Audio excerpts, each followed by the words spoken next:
In this world, as long as one knows the structural formula of a material, anything can be created. Falma, in his previous life, was a highly talented medical student, finding chemistry quite effortless. He quickly learned water magic by imagining the structural formula of water in his mind. Then, by visualizing compounds like gold, he obtained a large amount of rare materials. Before his rebirth, Falma was a medical professor who had witnessed his younger sister die of cancer at a young age. This experience determined him to develop a drug that could cure cancer. He lived a life of going back and forth between home and the laboratory, conducting experiments day and night, often staying up until the early hours without rest, only pausing briefly while waiting for experimental results. Falma set his alarm for 46 minutes later, but unexpectedly, when he woke up, he found himself in a completely new world. Confused by the unfamiliar surroundings, Charlotte, who was nearby, hurried over and explained that he had fainted after being struck by lightning. At that moment, seeing the time reminder written on his hand, Falma instantly realized that he must have died from overwork and was reborn in another world. Following Charlotte's explanation, Falma pretended to have amnesia due to the lightning strike and asked Charlotte to help him understand the current situation. Under Charlotte's guidance, Falma learned that his name was Falma. This world was one of medicine and magic, and his father was a court pharmacist with a very distinguished status, having 3 children under his care. His brother was studying abroad at the world's best pharmacy college, and he also had a younger sister living in the same mansion. Charlotte was incredibly excited when it came to divine arts, as Falma was a genius in using water-based divine arts. The next moment, Charlotte worried that Falma might have forgotten this too. Seeing Falma's awkward expression seemed to confirm her fears. Charlotte was terrified because using divine arts was a symbol of nobility. If Falma forgot how to use divine arts, he would lose his noble status and be driven out of his home. Back in his room, Falma recalled Charlotte's words and tried to visualize the appearance of water, not quite understanding what that meant, and then imagined the molecular structure of water, consisting of 2 hydrogen atoms and 1 oxygen atom. Immediately, a pool of water appeared in his hands, which kept growing. Falma panicked as he didn't know how to stop it and quickly went to the window to dispose of the water created by the divine art. Later, Falma experimented with other substances and managed to create gold, sodium chloride, and other compounds, though he couldn't create mixtures. Additionally, Falma discovered that his left hand could create items, while his right hand could eliminate them. Just as he was about to delve deeper, Charlotte knocked and came in. She had already seen Falma using divine arts outside, and was very happy. However, she thought of something else. Falma's father liked to quiz him on pharmacology at the dinner table. If Falma, suffering from amnesia, didn't know the answers, he would surely be punished. Hearing this, Falma couldn't help but panic and quickly went to the study to see if he remembered anything, considering he was a medical prodigy in his previous life. Falma flipped through a book, and fortunately, the pharmacological knowledge of this body was still intact. He recalled everything upon reading. However, the content in the book was medical knowledge from several centuries ago on Earth, and for him, a modern medical prodigy, this was far too simple. At the dinner table, he fluently answered his father's medical questions. Seeing that Falma seemed unaffected after being struck by lightning, his father let him finish his meal and then sent him to continue his lessons with teacher Eleanor. Teacher Eleanor, observing the calm boy in front of her, who was completely different from the Falma she knew, couldn't help but feel suspicious. Falma, seeing that he couldn't maintain his guise, confessed that he had been struck by lightning and had lost part of his memory. Hearing this, Eleanor's suspicions were allayed. She asked Falma if he still remembered divine arts. Falma, embarrassed, indicated that he seemed to have forgotten. Thus, Eleanor decided not to discuss pharmacology that day, and instead reviewed the basics of divine arts, which consist of the 5 elements: water, fire, wind, earth, and void, each having positive and negative aspects. Falma was puzzled about what the void element was. Eleanor explained that it had not appeared for 300 years and she was not very clear about it, only knowing it was a powerful attribute. Then Falma continued to inquire, asking what attribute it would be if someone could freely create various materials. Eleanor shrugged and said, "How could such an attribute exist? If it really did, the person possessing it would be either a god or a monster." Falma was shocked. realizing the extent of his own abilities. After the basics of divine arts were discussed, Eleanor started practical training with Falma, handing him a wand and asking him to release a water spear to sea. Falma then positioned himself and began to release it, but the next second, a burst of intense energy erupted, startling the teacher and causing Falma, also frightened, to release the wand. Falma's operation terrified Eleanor, not only because the water spear was too powerful, but also because Falma did not need to chant spells. Suddenly, Eleanor thought of something. Each person has a fixed total amount of divine power in their lifetime. If Falma had used up his in that moment, it would be gone. She quickly brought out a divine power meter for Falma to hold.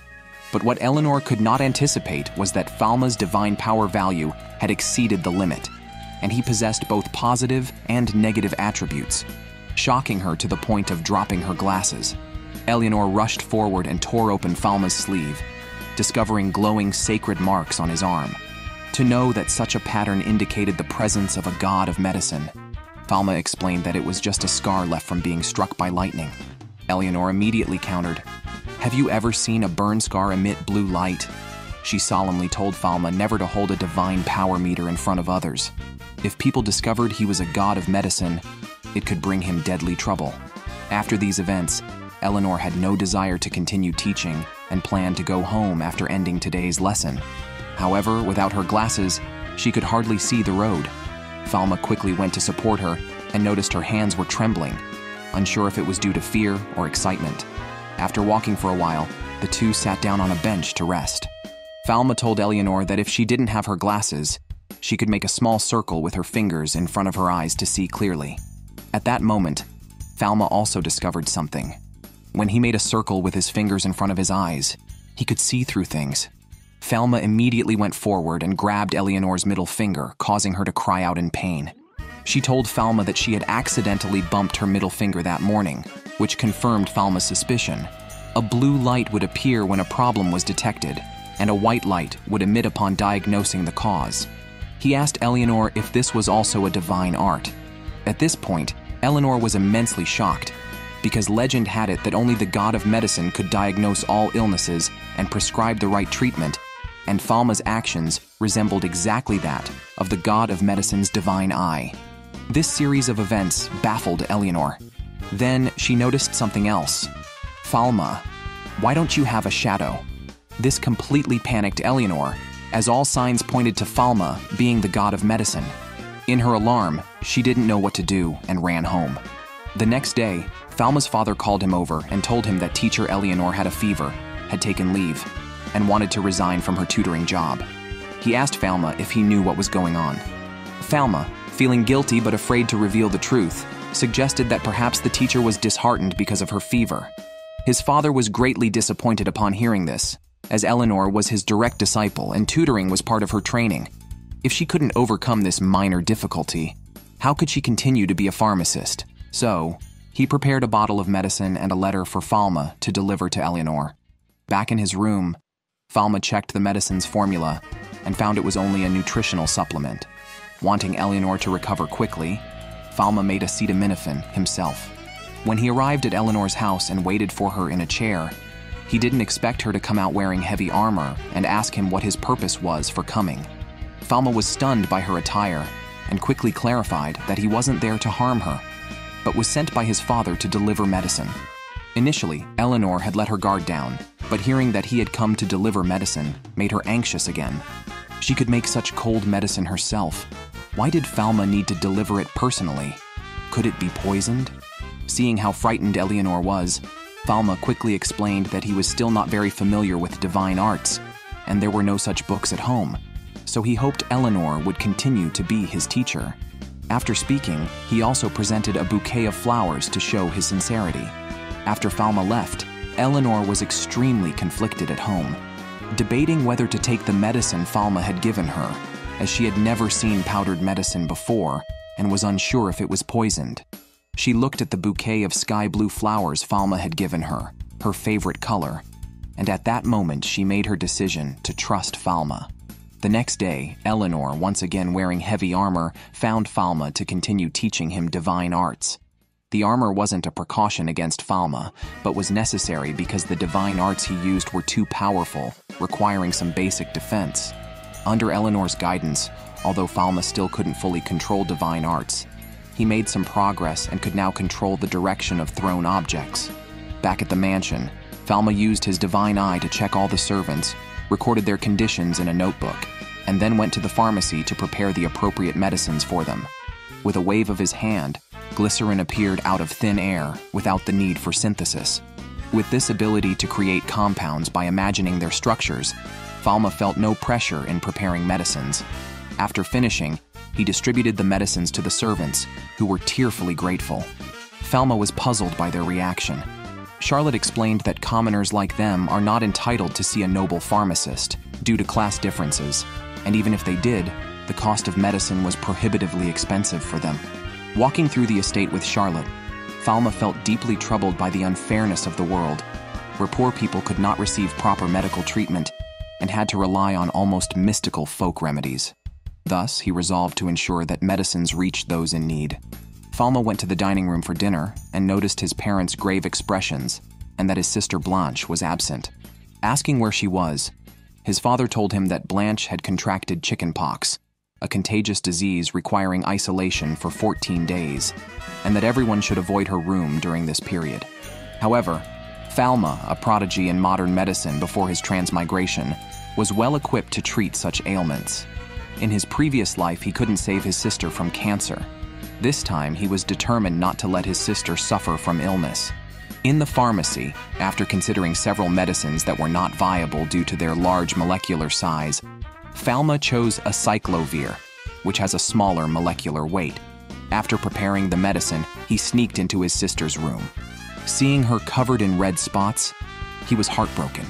Using his divine eye, he confirmed the chickenpox infection and offered her the homemade medicine, which she initially refused due to its bitterness.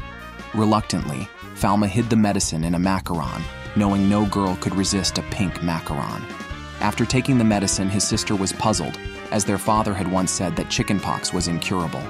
Wondering where Falma's medicine came from, Falma was startled, realizing he hadn't considered the source of the medicine. He quickly concocted a lie, claiming he saw it in a newly published book his father hadn't yet had time to read, and asked his sister to keep it a secret. Falma then realized that this world lacked the concept of viruses and bacteria due to the absence of observational equipment. A few days later, he built a Leeuwenhoek-style microscope so that Blanche could see bacteria.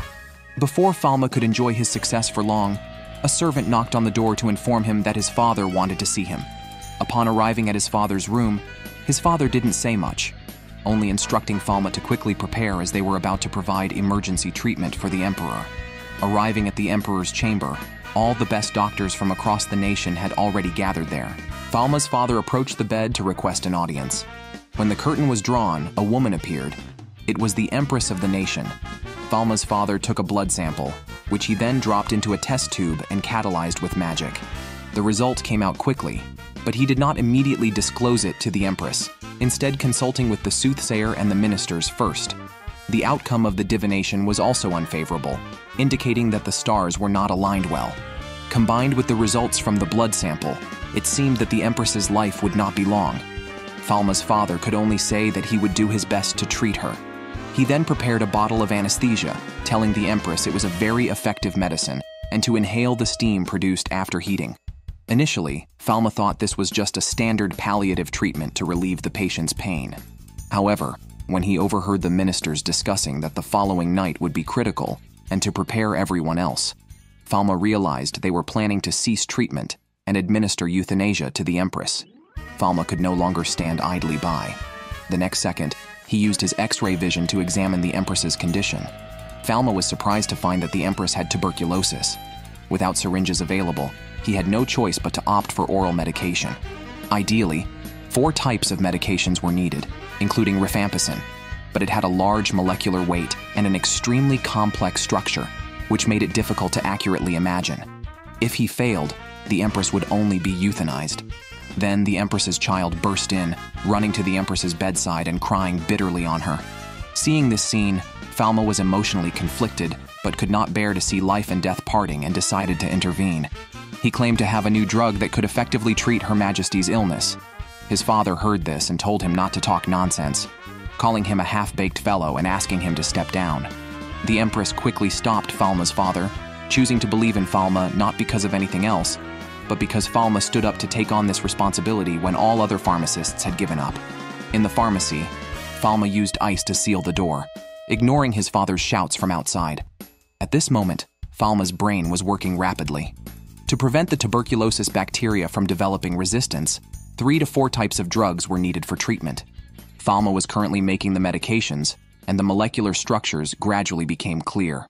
Unexpectedly at this moment, Falma's father broke down the door. He questioned what Falma was really trying to do, stating that no one in this world could treat the White Plague. Falma was also surprised, not expecting his father to be able to diagnose the Empress with tuberculosis all by himself, as even he needed the divine eye. Falma's father taught him that being a pharmacist was not just about flaunting knowledge, but required a true heart to save patients. For someone with an incurable disease like tuberculosis, why give them hope only to push them into the abyss later? Falma quickly explained that he indeed had a treatment, and his father also needed treatment. It turned out that Falma had already observed his father coughing continuously when his sister had chickenpox. After speaking, Falma ignored his father and continued making medicine. His father questioned Falma, "What exactly are you making now? If you can't explain it, then it must be poison." Falma, feeling helpless, had no choice but to create an ice wall to separate them. This completely shocked Falma's father. Falma's casting didn't require a wand or chanting. He asked Falma who he really was, or if he was still his son Falma, but Falma didn't know how to answer, so he chose to remain silent. Soon, his father noticed a notebook nearby.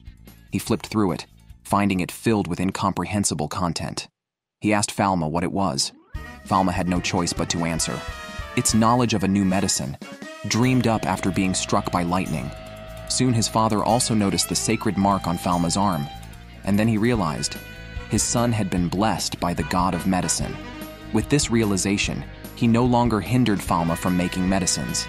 Falma quickly finished the medicine and brought it over, having made a mask himself to prevent contagion.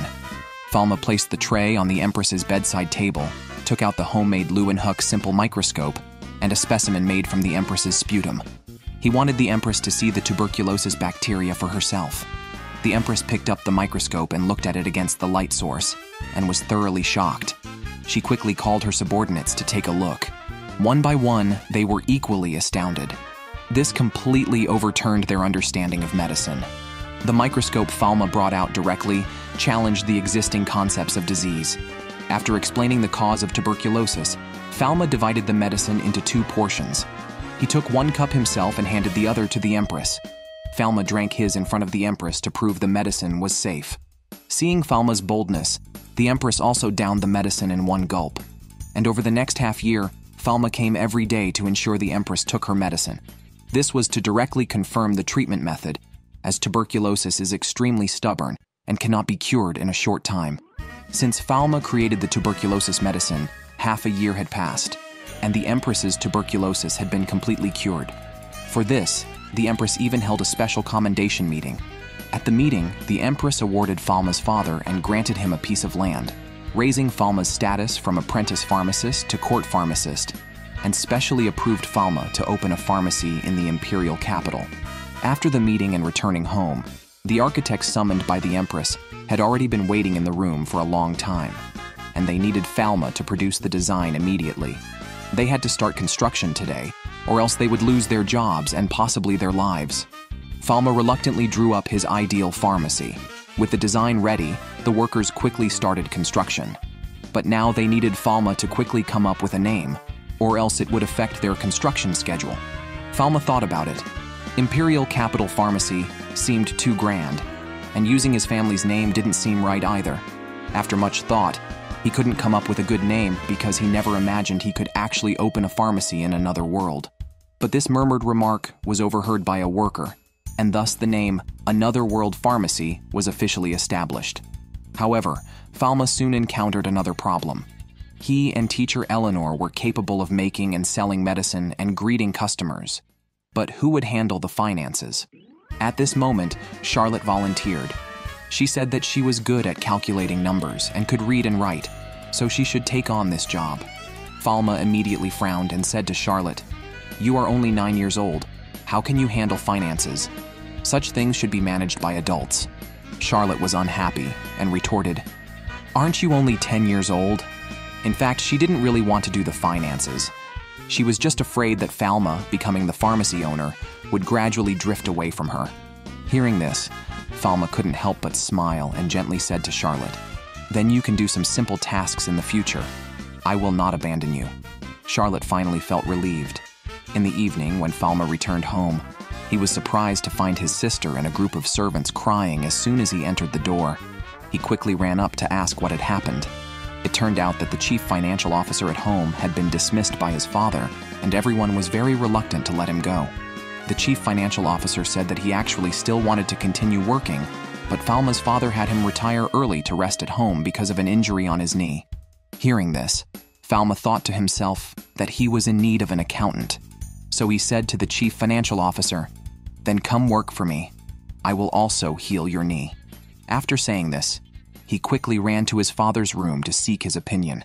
After listening to Falma's request, his father was unexpectedly calm and only said to Falma, "The chief financial officer is a very reliable accountant, and now that I have dismissed him, I can't control where he works." After speaking, he had his subordinates bring over a box and handed Falma a key to open it himself. Falma opened the box without hesitation and was surprised to find it full of gold coins.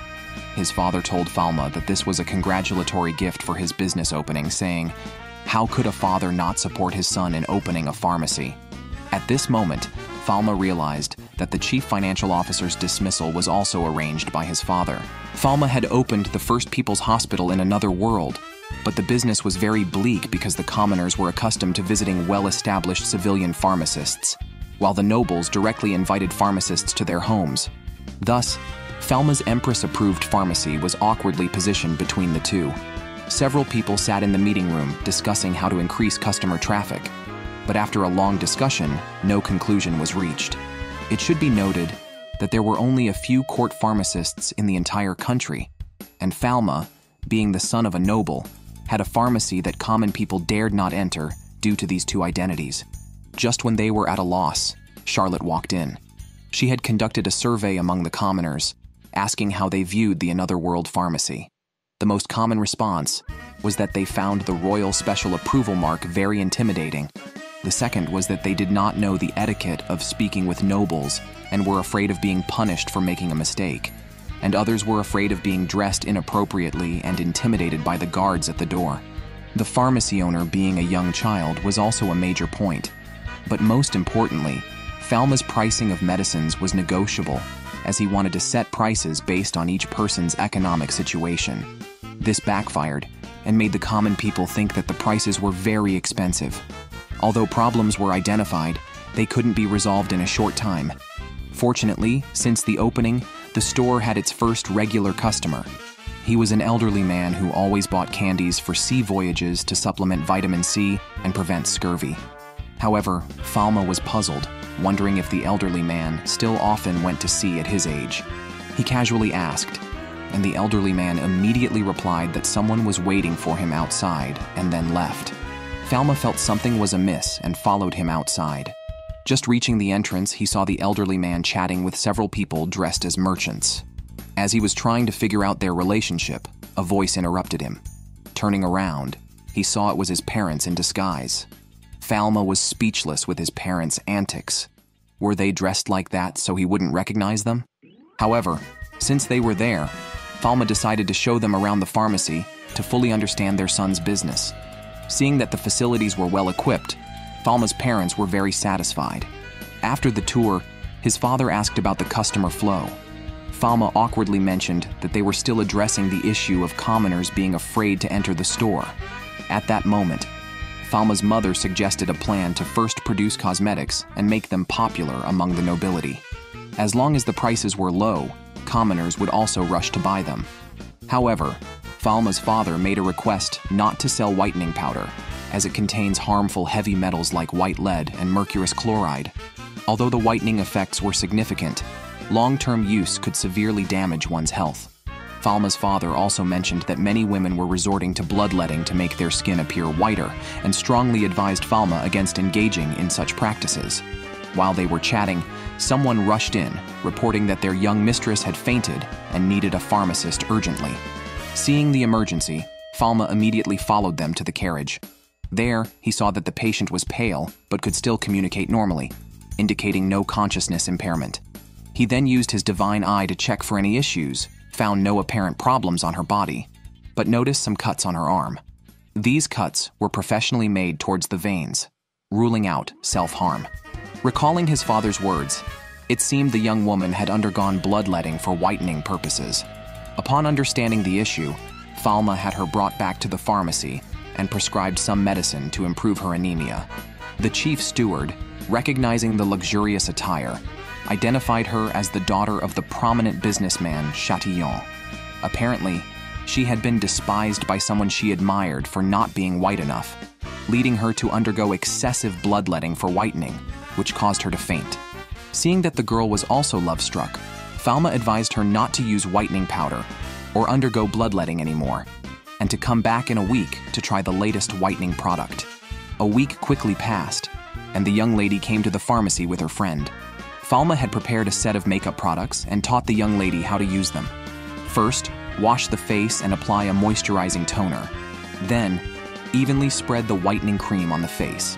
This whitening cream not only has a whitening effect, but also provides sun protection because Falma added titanium dioxide, which effectively blocks ultraviolet rays. Finally, apply the setting powder, which contains cerussite mica, making the skin not only whiter but also shimmery. However, after wearing makeup all day, it is necessary to use a makeup remover that contains skin-repairing ingredients. With continuous maintenance, one can become very fair without using whitening powder. After creating this set of cosmetics, Falma continued to produce many samples and distributed them for free on the streets to the commoners. With low prices and high quality, not only did the cosmetics sell well, but the sales of medicines also increased. However, problems followed. One day, the young lady came with her friend to buy cosmetics again, and Falma could only awkwardly say that they had sold out because business had been too booming recently, and they couldn't keep up with the demand. At this time, the young lady suggested that Falma separate the cosmetics into a subsidiary company, funded by her, and also hire professional pharmacists. Of course, Falma would still be the boss. After getting a nod from the chief financial officer, Falma gladly accepted the proposal. Soon, the cosmetics store opened, named Beauté Medique. Moreover, she hired female pharmacists, which improved the effectiveness of introducing the products. Thus, the first batch of counter-sisters in this other world was created. After the pharmacy and cosmetics store were on the right track, Falma took his sister and others to the territory granted to his father by the Empress, planning a week-long vacation. This place not only has the largest medicinal fields in the country, but also has a surrounding sea area, very suitable for relaxing the body and mind. Falma sat on the beach, watching his sister and Charlotte play in the water, and couldn't help but think of his sister before his rebirth. She was as adorable as Blanche and would get angry because she was too young to join her brother in the sea. Falma looked at his cute sister and said that he would take her with him when she turned 5 next year. But fate is unpredictable. His sister didn't live to be 5 years old as she developed cancer, and her wish to play in the sea with her brother could never be realized. Falma, sitting on the beach and recalling this painful memory, couldn't help but shed tears. At the same time, a huge wave rose in the sea and swept Blanche into the sea, and she hadn't learned to swim yet. Seeing this, Falma didn't have time to think. He quickly rushed into the sea and swam fast toward his sister. But this wave was a rip current, and Falma couldn't swim through it. At this time, his sister also sank into the sea due to lack of strength. Seeing this, Falma also dived in. In his previous life, he had already lost a sister. He couldn't let his sister leave him in this life too. His strong desire to save people erupted with terrifying power. The next second, a huge hole appeared in the sea, directly eliminating several meters of surrounding seawater. Falma, his sister, and Eleanor, who also came to rescue, all fell into the seabed. Eleanor staggered to her feet. still unclear about what had happened. When she saw Falma supporting this vacuum zone in front of her, she was shocked. She had not expected Falma to have such terrifying power, not only to eliminate the seawater in this area, but even the sand under their feet was dry. What kind of strength would it require to do this? With Falma's help, they safely returned to shore. His sister, frightened, started crying in Falma's arms. Falma quickly used his divine eye to check if his sister was all right. Fortunately, no seawater had entered her body. Otherwise, the problem would have been serious. Seeing that everything was fine, Eleanor hurriedly asked Falma what had happened with his power. However, Falma was not very clear himself and could only suggest that it might have been a negative attribute of divine art. Eleanor immediately denied this explanation, as a negative attribute could at most reduce some amount, but an ability to completely eliminate an entire area did not exist in the world. That evening, Falma returned to his room and thought it over carefully.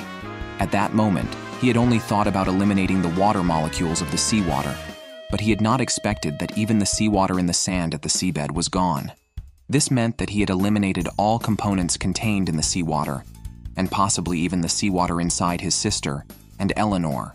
If he had only thought about the water molecules, his sister and Eleanor could have very likely died on the spot.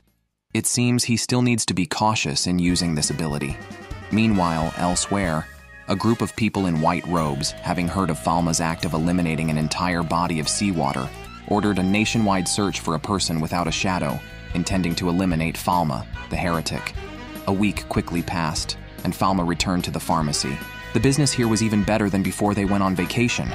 Suddenly, he noticed two suspicious people in white robes and approached them to ask what they needed. However, they did not respond, just glared at Falma fiercely before leaving. Later, Falma asked Charlotte and Eleanor about it, and it turned out that they had also encountered these people. When Eleanor and others asked these white-robed people what they needed, they ignored them and just kept staring at Falma. But now, there was no information about them, so they could only ask the guards to be more vigilant. The next morning, as the early shift guard was handing over to the night shift guard and they were unlocking the door, a carriage suddenly rushed out from behind, loaded with a full load of mud. Falma hurried to the scene after hearing that his pharmacy had been hit, and saw a big hole in the wall. Mud was everywhere, inside and outside the pharmacy. Fortunately, the pharmaceutical room was unharmed, and Eleanor had previously moved some medicines to the cosmetics store. Even if the pharmacy could not open today, customers could still go there to buy medicines. Just as Falma and the chief director were discussing how to repair it, the first regular customer, an old man along with a group of young men who often went to see and liked the pharmacy's VC candies, came over to help repair the pharmacy. Not just them, the surrounding residents also spontaneously came over to help. Falma was deeply moved, realizing how much his pharmacy was loved by the common people. Just then, a woman ran in, saying that her father had fainted in the heat and needed Falma's help to check on him. Falma quickly mounted the horse with the woman and followed the route she directed. They arrived at a very remote location where the two could only proceed on foot. At that moment, Falma faintly sensed something was amiss. The place didn't look like it was inhabited at all. When he turned around, the woman had already disappeared. A man in a white robe, riding a horse, gradually approached, claiming to be an inquisitor of the Holy Nation. The leader, who introduced himself as Salomon, said he was an inquisitor tasked with eradicating improper users of divine arts and evil spirits. Because Falma could eliminate matter and had no shadow, they believed he was the incarnation of an evil spirit and intended to eliminate him. Despite Falma's efforts to explain that he was human, Salomon did not believe him. The only way to prove it involved Falma raising his hands and walking backwards 10 steps, after which Salomon released a formation designed to capture evil spirits. Unexpectedly, it had no effect on Falma. This indirectly proved that Falma was not an evil spirit, yet they still refused to accept this fact and attacked him. An inquisitor released flames to surround Falma. Seeing that the situation was serious, Falma quickly generated nitrogen to envelop himself. Then, by eliminating the surrounding oxygen, the flames were extinguished. This move led the opponents to think Falma had a negative attribute related to fire, so they sent an ice inquisitor to attack him. The inquisitor summoned ice spears that flew towards Falma, who raised a shield to block them. At this point, Falma still wanted to explain that he was truly human and urged the others to stop fighting him. However, seeing Falma's strength, they disregarded his life and resolved to kill him using their strongest divine arts: Wrath of the Earth, Kundragon Spiral, Wind Slash, and Flame Rush. A massive explosion enveloped Falma in smoke. Just when they thought Falma was gone, the smoke cleared, and Falma was seen encased in a large block of ice, unharmed. Now truly angry, Falma initially wanted to talk things over, but found himself forced to retaliate. He generated a huge iceberg in the air, using it as leverage to make the others back off. He preferred using his powers to save people rather than for fighting. At that moment, Salomon noticed the holy symbol on Falma's arm and realized Falma's endless divine power and shadowless body. Knowing that the essence of a god is light, which casts no shadow, he finally understood Falma's true identity. Falma was the god of medicine, and they were serving in a temple that worshipped the guardian gods. Completely panicked, Salomon immediately knelt down to apologize to Falma. His left leg had been injured during their encounter, likely fatally so, and he decided to atone with his life. He pulled out a knife and aimed it at his neck, but Falma, not wanting to cause a death, quickly stepped forward and eliminated the knife, then used his divine eye to examine Salomon's injury, initially diagnosing it as an open fracture.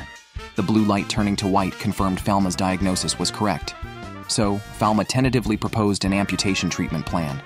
Unexpectedly, the white light turned red. This was an unprecedented situation. Falma could only assume that amputation might lead to infection and result in sepsis, which would cause Salomon's death. Therefore, Falma proposed a bone repair plan instead. As expected, the red light turned to white and then slowly disappeared. But who would perform the surgery?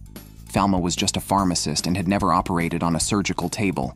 However, in this other world, no one else was qualified either. If Salomon's leg was not treated within 6 hours, the risk of infection was very high. With no other choice, Falma had to do it himself.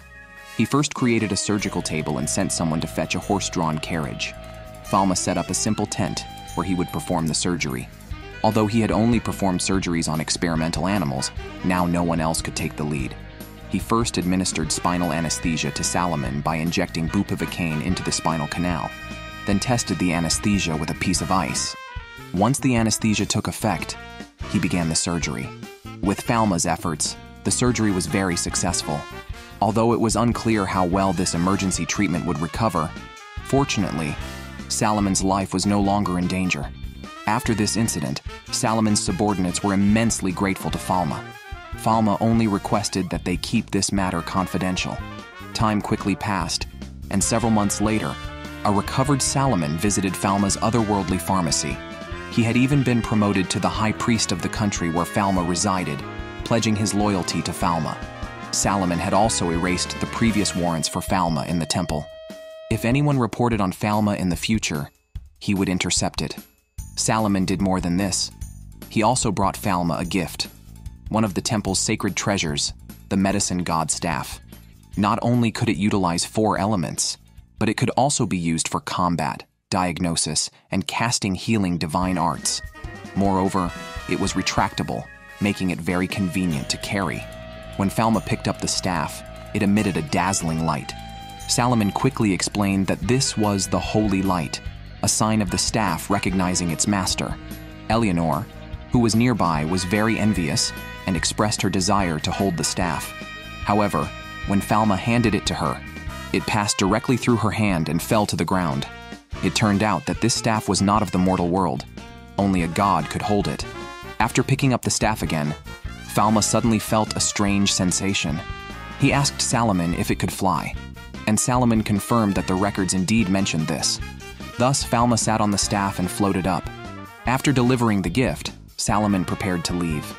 Before leaving, he gave Falma another gift, a divine talisman that could suppress divine power. Using it, Falma could have a shadow like a normal person. This made Falma very happy. It was indeed a great help. With his extensive knowledge of medicine from his previous life, Falma's medications were not only effective, but also very affordable. However, this also attracted the envy of his peers. Because of the existence of the otherworldly pharmacy, their businesses and reputations plummeted. The president of the Commoner Pharmacist Association, in an attempt to ruin Falma, even sent a horse-drawn carriage filled with sludge to destroy the pharmacy. They thought this would shut down Falma for a while, but with the help of the surrounding crowd, the pharmacy was back in business in a very short time, and the business was even better than before. In a fury, he issued an order to all members of his guild. They were forbidden to have any contact with the otherworldly pharmacy. Violators would be expelled from the guild. Without the guild, these commoner pharmacists could not run their own pharmacies, and it was the chairman's decision. That had caused their pharmacies to do very poorly in business, because the otherworldly pharmacy was now very popular among the commoners. Almost everyone was buying the new drugs made by Falma. However, a few people would still visit the commoner pharmacies, but only because the otherworldly pharmacy was too crowded, and they couldn't buy what they needed there. If the commoner pharmacies didn't have the same drugs, the customers would choose not to purchase. Falma, who was out shopping, happened to witness this scene. It wasn't that he refused to supply the commoner pharmacies, but their chairman was actively obstructing him. Back at the pharmacy, Falma discussed with Eleanor about starting their own guild, so that commoner pharmacists could join them in selling new drugs, and also address the overcrowding issue at their place. That night, a daughter of a member of the Commoner Pharmacist Guild developed a high fever. He was a pharmacist, but had no treatment available, and could only watch helplessly.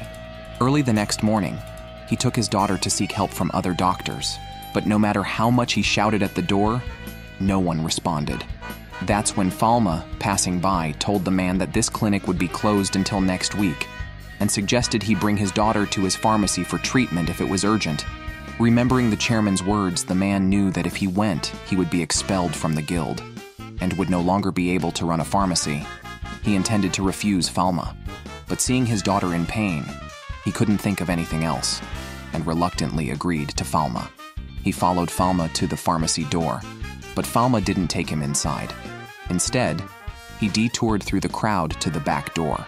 The man felt somewhat disdainful, thinking that nobles were all the same, believing that someone like him only deserved to enter through the back door. Once in the emergency room, Falma put on his clothes and mask and asked the man to lay his daughter on the bed, then handed him a mask to wear as well. The man was curious about the mask, wondering what its purpose was. Falma explained that it could help prevent the spread of infection. At that moment, the man realized Falma hadn't taken him through the front, not out of disrespect, but to prevent his daughter's illness from infecting other clients. Then Falma took out a medical record and asked the man for his daughter's name, age, and when she last ate, among other details. This changed the man's view of Falma, surprised that he would ask so much just for one patient. After the basic questions, Falma asked about the girl's weight, but the man had never measured it and didn't know. Fortunately, Falma had made a scale. He had the man hold his daughter and step on it, then weigh himself alone. The difference would give the daughter's weight. The man asked what the use of knowing the weight was. Falma explained, only by knowing the weight could the exact dosage of the medication be determined. Too much or too little could affect how well the medicine worked. The man was utterly shocked. Commoner pharmacists always prescribed half the adult dosage for children, never as precisely as Falma. After a series of checks, Falma diagnosed the girl's condition as just a severe common cold. He then prescribed a bottle of zanamivir, an inhalable medication, and explained that they would need to practice how to inhale it. However, as the girl still had a high fever, Falma also prescribed acetaminophen to reduce the fever. After taking the medicine, Falma asked the girl to lie down and rest for a while. If she could swallow, the man was to give her some water. Falma then had to attend to other matters but promised to return later to check on her. Watching Falma leave, the man couldn't help but deeply respect him and bowed profoundly.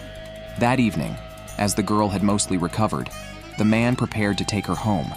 Falma packed 5 days' worth of medication for him and instructed him to administer it to his daughter on schedule. He mentioned that if her condition worsened at night, the man could come to the pharmacy and call him. Although they were closed at night, Falma would get up to see patients if necessary.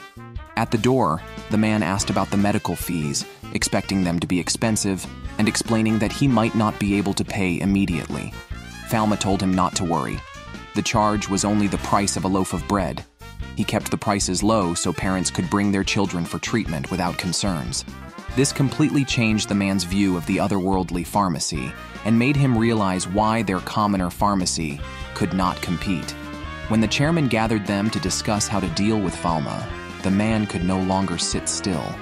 He stood up and rebuked everyone, asking if they had ever visited the otherworldly pharmacy or seen the medications they sold. He suggested they visit once, saying that just one visit would show them why they couldn't compete. In contrast, they sold products of unknown efficacy, almost deceiving patients, which he called a disgrace to pharmacists. These words enraged the chairman, who expelled the man from the Commoner Pharmacist Guild on the spot, confiscated his license and medications, and destroyed his shop. The pharmacy was opened with a loan, and now, expelled from the guild, his source of income was essentially cut off, leaving them unable to sustain themselves in the country. At this time, Falma passed by and recognized the man as the one who had sought treatment for his daughter.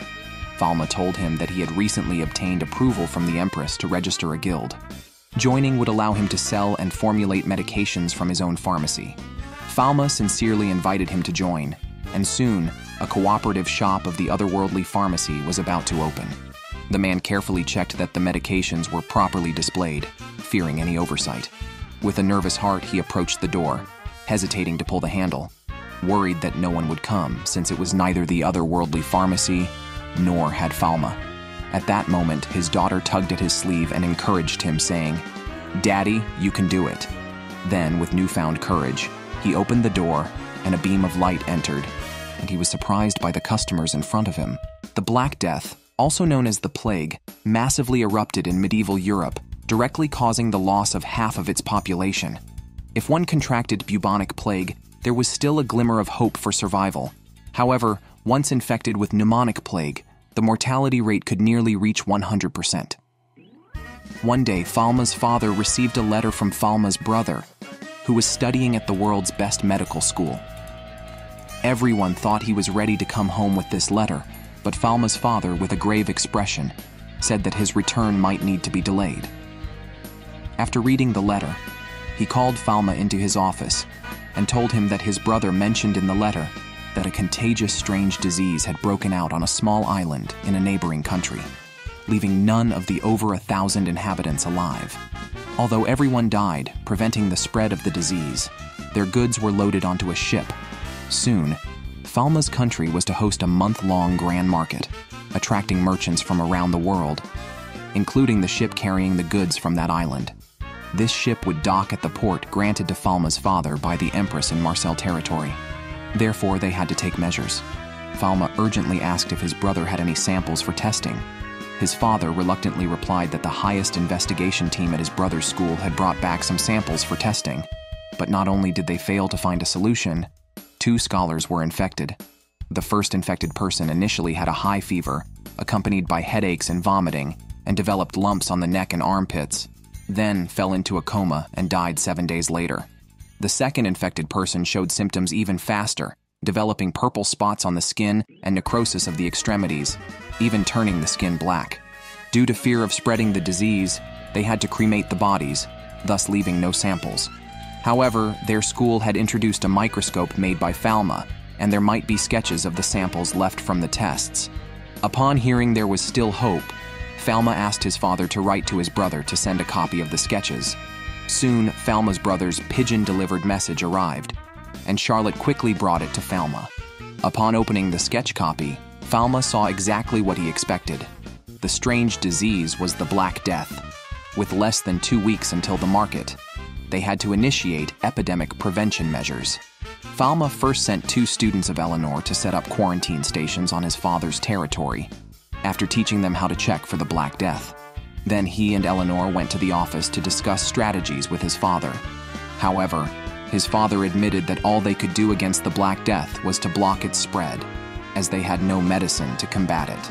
At that moment, Falma mentioned he had a treatment drug called levofloxacin, an effective medication against the Black Death. Although currently only he could synthesize it, he would quickly make the necessary amount and then distribute it through the pharmacy. After finalizing their strategy, they approached the Empress to impose controls at all city gates and restrict all merchant caravans coming to the capital to specific routes. Additionally, they decided to set up goods inspection stations at the city gates, a task to be carried out by the pharmacy staff. Moreover, the Black Death could be transmitted to humans through rats and fleas. Therefore, Falma requested the Empress to have residents eliminate all rats and fleas and disinfect their clothes with boiling water. After the Empress issued the order, the epidemic prevention work began in an orderly manner.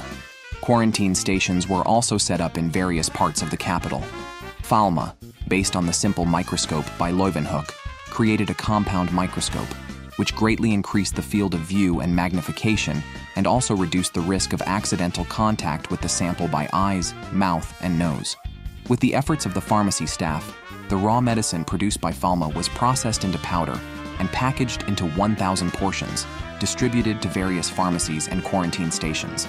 If an outbreak occurred, their pharmacy would provide these medications for free. After settling everything in the capital, Falma and Eleanor went to the Marseille territory, the front line in the fight against the Black Death. They inspected all incoming ships, while most of the merchant ships cooperated very actively with Falma's quarantine measures. A small minority, looking down on Falma as just a child, did not comply with the epidemic prevention measures. Just as Falma was unsure what to do, a voice shouted, "Fire, you fools! If you want to enter the Empire's port, you must follow the Empire's rules." It turned out to be an elderly man who liked to buy vitamin C at Falma's pharmacy. Falma's confusion was finally resolved. The elderly man was the admiral of the Empire's strongest Scarlet Fleet, which is why he often went to sea. With the strong military suppression, those who did not cooperate could only obediently accept the quarantine. After completing the quarantine, Falma just returned to his tent to prepare today's report when someone reported an emergency. In a small fishing village to the west of Marseille, some people, unable to wait for the quarantine, had sneaked ashore from the village. Now an outbreak had occurred in that village, causing some deaths. Falma could not sit still any longer. He had to go there immediately. Thus, he handed over the tasks at the port to Eleanor. To speed up, Falma took out his magic wand to fly there. With the help of the magic wand, he quickly arrived at the village. At that moment, a group of people were preparing to flee the village with a horse-drawn carriage. Falma quickly descended to block them and told them that going out was nothing but a dead end and would also spread the Black Death. If they returned for treatment, they could survive. However, seeing that Falma was just a child, they obviously did not believe him and tried to break out. This infuriated Falma, who then used his magic wand to create an ice prison. Seeing Falma's strong ability, the people were shocked and dared not flee anymore. Falma also took off his hat at that moment, revealing his identity as a court pharmacist. Only then did the villagers agree to cooperate with Falma in carrying out epidemic prevention work. Arriving at the village committee, Falma took out a map and told everyone that he would divide the entire village into 3 areas: severe case area, infected area, and non-infected area. This separation would effectively prevent cross-infection. After dividing the areas, Falma put on protective clothing and went to the isolated area, where all the symptomatic infected were housed. As Falma walked in, the people inside, seeing a child coming in, wanted to expel him. Fortunately, one of them, who had previously fought alongside Falma, spoke up about Falma's identity as the god of medicine, thus clearing up the misunderstanding. Falma activated his divine eyes to diagnose everyone present. 12 people were infected with the Black Death, 2 had other diseases, and 1 was dead. Falma administered levofloxacin to those with the Black Death. Patients with other diseases were treated and then quarantined for 14 days before they could go home. After completing these tasks, Falma instructed the priests to find those who had smuggled themselves ashore along with their goods. In the imperial capital, Falma's father called a soon-to-retire professor into his office. She specialized in microbiology, a concept not yet widespread in this otherworldly era, resulting in continuous cuts to her funding. She thought she was being called in to have her funding completely cut off, which saddened her. However, Falma's father informed her that there was a new report requiring her to identify a new type of microorganism and extract substances from it for new drug production. This microorganism, which grows by extending mycelium, belongs to the actinobacteria, specifically the genus Streptomyces. The professor having cultivated this actinobacterium in her lab years ago, was overjoyed at the prospect that her disregarded laboratory might one day save the world.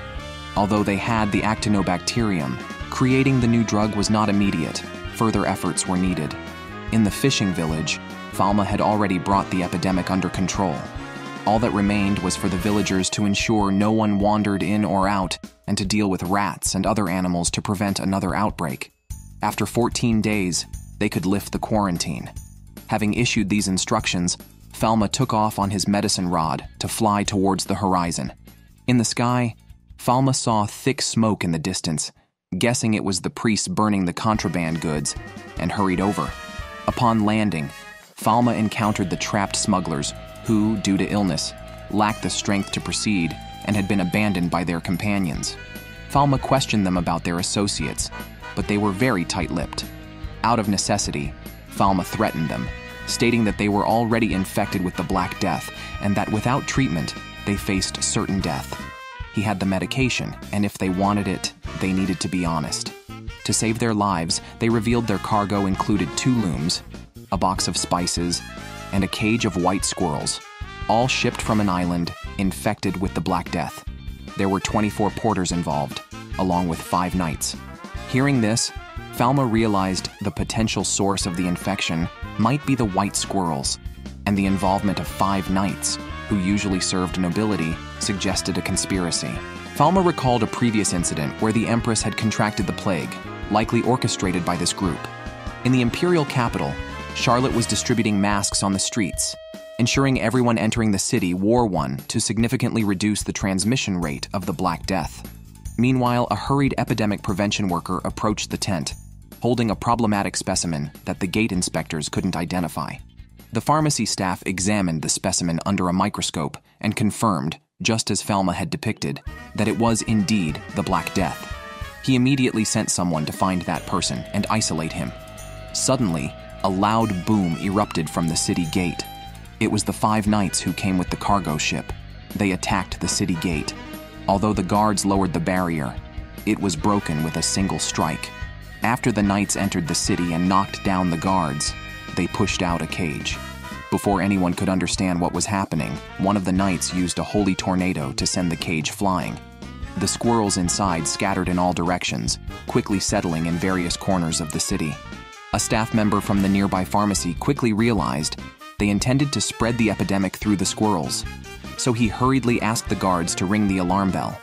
When the people in the city heard the bell, they understood that the capital's epidemic defenses had been breached.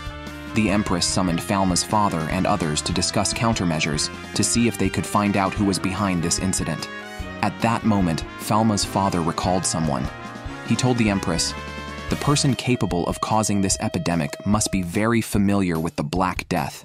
During his university days, he had a peer, a medical genius, but fond of conducting cruel experiments on living people. This man lacked the most basic human conscience and morals. His actions quickly attracted the attention of the Inquisitors. The Inquisitors sealed his divine powers, demoted him to a commoner, and then exiled him. But before his exile, he conducted poison experiments on a large number of captives. The poisons he developed were communicable diseases. It's likely he's also behind this outbreak of the Black Death." Meanwhile, at the city gate, the knights and guards were engaged in battle. Just as the guards were about to give in, Salomon arrived with the priests. He stripped the knights of their divine powers, preventing them from causing further harm. At that moment, Falma and his father arrived. They arrived just as the guards were interrogating the knights. It turned out that the knights didn't know what they were transporting, nor did they know their purpose was to spread the Black Death. They were merely being manipulated by a man possessed by an evil spirit, threatened with the lives of all the citizens to carry out this deed. At that point, Falma's father stepped forward and asked, "Does that man have a burn scar on his left face?" After receiving an affirmative answer, Falma's father knew who the mastermind was. It was his fellow disciple, Camus. After the situation with the knights was resolved, the bell also stopped ringing. On the other side, Charlotte, seeing the crisis was over, insisted on returning to the pharmacy to check on things. Although the chief steward tried to stop her, pink hair ran past before he could finish speaking. At that moment, Falma, through his divine eyes, saw a dark figure on the pharmacy's upper floor. That person must be Camus. He hurriedly instructed the guards to ring the alarm bell again and ran over. When Charlotte and others arrived at the bottom of the pharmacy, seeing the windows upstairs open, they thought Falma had come back. When the bell rang again, the chief steward, without time to think further, decided it was safer to first open the main door and return to the pharmacy. But he was also puzzled, as the windows were clearly closed when they left. How could the windows be open without the doors being opened? Before he could figure it out, Pink Hair rushed upstairs to find Falma. Pink Hair opened the door to the dispensary and saw Falma was not inside. It seemed to be just a misperception. Just as the chief steward caught up, Camus appeared behind him and stabbed him before he could finish a sentence. Pink Hair, hearing something was amiss, turned around, but it was already too late. At this moment, Falma also arrived downstairs. Using his divine eyes, he saw a patient lying on the floor upstairs with Camus standing beside. Realizing the gravity of the situation, his father also arrived. They went upstairs together to see what was happening. Upon reaching the pharmacy, they forcefully broke into the room. Camus was looking at the potions on the shelf, while Pink Hair and the chief steward lay on the ground. His father patted Falma on the shoulder and said, "Leave Camus to me. You go save them." Falma quickly used his divine eyes to see what was wrong with Pink Hair and the chief steward. He saw wounds emitting red light, indicating severe poisoning. Falma's diagnosis of the poisoning was incorrect, whether inorganic, organic, or alkaloidal. Meanwhile, the duel between his father and Camus, now a malign spirit, intensified, but his father quickly began to lose. Meanwhile, Falma finally realized that the easiest poison to obtain in this world would likely be from the aconitum species. He diagnosed aconitine poisoning. The red light flickered. Falma quickly neutralized the aconitine, but the red light reappeared, indicating another poison. After diagnosing many poisons incorrectly, he finally got a reaction with batrachotoxin. Upon its elimination, the red light immediately disappeared, saving the lives of Pink Hair and the chief steward. By this time, his father had been defeated by Camus. Camus, standing by the medicine shelf, picked up a bottle of white phosphorus and said to Falma, "With all these unknown poisons, you should become like me. One day, you will be misunderstood by the world and become a malign spirit like me." But Falma was different. He was a person with a just heart and didn't indulge Camus. Falma punched him out of the pharmacy with a punch that erupted with immense energy, shattering the wall. "Disappear!" Falma said fiercely as he knocked Camus to the ground. Then, with a strike from his staff descending from the sky, a dazzling light burst forth. After eliminating Camus, Falma and others rejoined the fight against the epidemic, distributing medicines for free in the epidemic area. Eventually, they developed streptomycin, producing antibiotics that completely controlled the Black Death. 2 months later, the capital achieved zero increase in Black Death cases. Their fight against the epidemic was finally successful.